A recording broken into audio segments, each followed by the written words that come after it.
The COVID-19 rapid test that you got in the mail might not be any good. Tonight, consumer investigator Steve Sprazier getting answers about the accuracy of the test once they've been exposed to below freezing temperatures. Steve.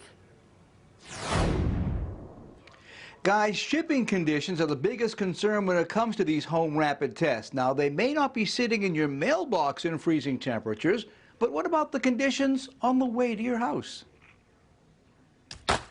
This package of 4 home test kits arrived in my mailbox a couple of days ago. Shipped from Topeka, Kansas in late January, it took a couple of weeks to get here.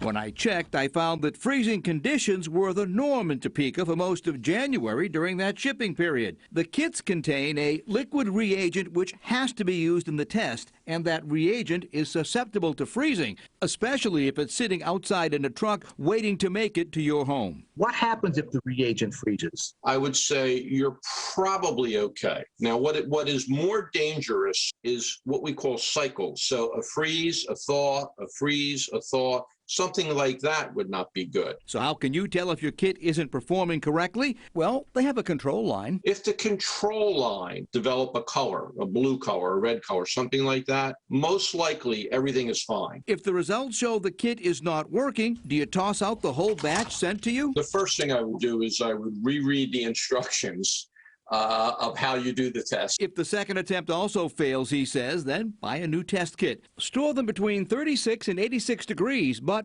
for how long? Look at the instructions on the kit and say when the kit expires. Now, this kit is good till July 23rd. I wanted to know if that's an absolute cutoff day or just a recommended time frame. I would generally say don't use a test kit if it's outside of the expiration date window.